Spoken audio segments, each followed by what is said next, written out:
Alors, comment fait-on pour financer un projet d'entreprise?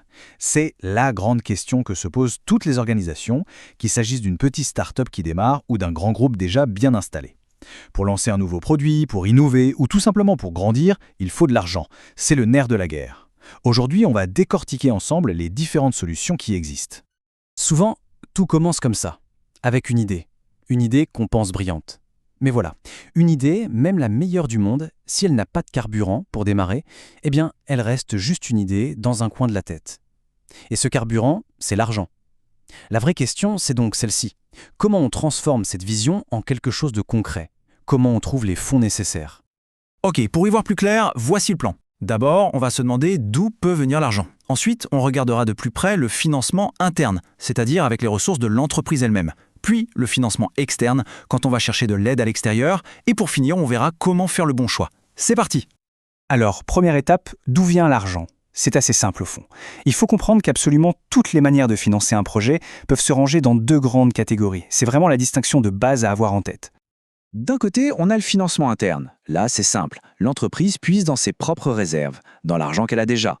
De l'autre côté, il y a le financement externe. Là, elle va toquer à la porte pour demander de l'aide, que ce soit à une banque ou à d'autres investisseurs. On a donc deux logiques complètement différentes et on va les explorer tout de suite.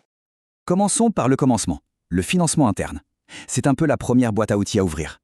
Comment une entreprise peut-elle utiliser l'argent qu'elle a déjà en sa possession pour avancer?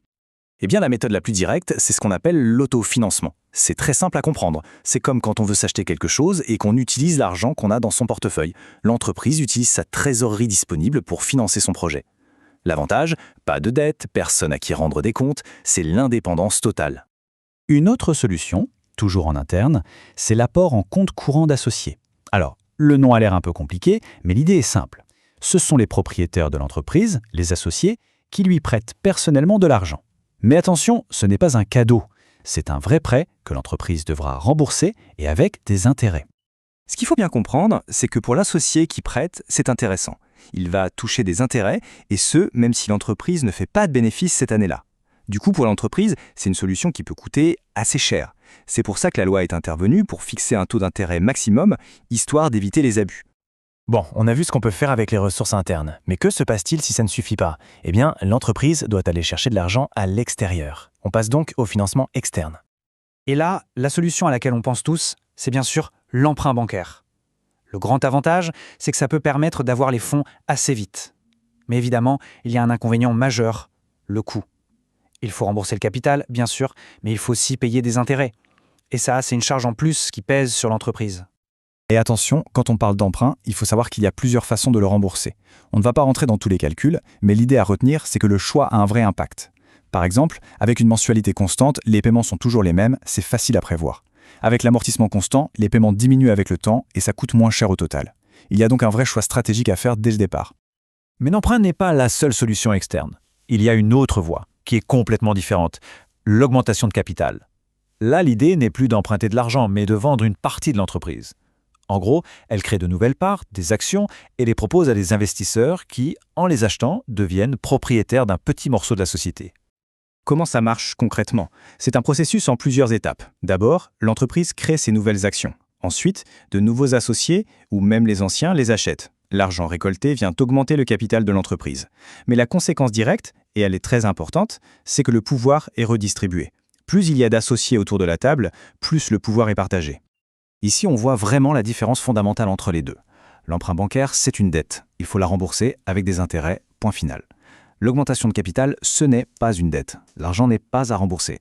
La contrepartie, c'est que les nouveaux propriétaires auront droit à une part des bénéfices futurs, ce qu'on appelle les dividendes. S'il n'y a pas de bénéfices, eh bien, ça ne coûte rien dans l'entreprise cette année-là. Ok, on a maintenant dans notre boîte à outils plusieurs options. La grande question, c'est comment choisir la bonne? En réalité, il n'y a pas de réponse toute faite. Tout dépend de ce que l'entreprise cherche à privilégier. C'est une histoire de compromis. Le premier critère le plus évident, c'est bien sûr le coût. Combien ça va coûter réellement? Quand on emprunte, que ce soit à la banque ou aux associés, le coût est très clair, ce sont les intérêts. Et ces intérêts, il faut les payer, que l'entreprise aille bien ou pas. Mais attention, il ne faut pas voir le coût de manière trop simpliste. Parfois, s'endetter peut être très malin, c'est ce qu'on appelle l'effet de levier. Imaginez, L'entreprise emprunte de l'argent à un taux d'intérêt de 3%. Si, avec cet argent, elle arrive à générer une rentabilité de 10%, elle rembourse ses 3% d'intérêt et il lui reste un gain de 7%. L'endettement a donc permis d'augmenter la rentabilité. C'est un calcul stratégique. Le deuxième critère, tout aussi important, c'est l'indépendance. Quand on emprunte de l'argent, on n'est plus tout à fait seul maître à bord. La banque va regarder les comptes de plus près et surtout, il y a une limite à l'endettement. Trop de dettes, c'est un risque énorme pour l'autonomie d'entreprise.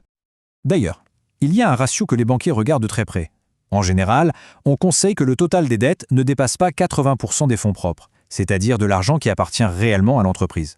Rester en dessous de ce seuil, c'est un signal fort envoyé aux prêteurs.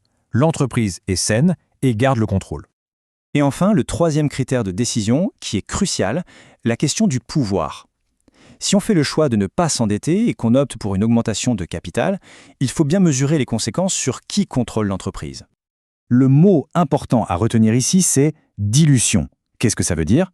Ça veut dire qu'en faisant entrer de nouveaux associés, la part du gâteau des propriétaires d'origine diminue. Ils possèdent un plus petit pourcentage de l'entreprise. Et donc, mécaniquement, leur pouvoir de décision et leur part des bénéfices sont dilués. Donc, pour résumer, le choix final, c'est vraiment un arbitrage entre ces trois grands axes. Le coût, est-ce qu'on préfère payer des intérêts fixes ou partager les futurs bénéfices? L'indépendance, est-ce qu'on veut garder son autonomie ou accepter d'être surveillé par les prêteurs? Et enfin, le contrôle, est-ce qu'on veut garder tout le pouvoir ou le partager pour avoir plus de moyens? Voilà les vraies questions stratégiques.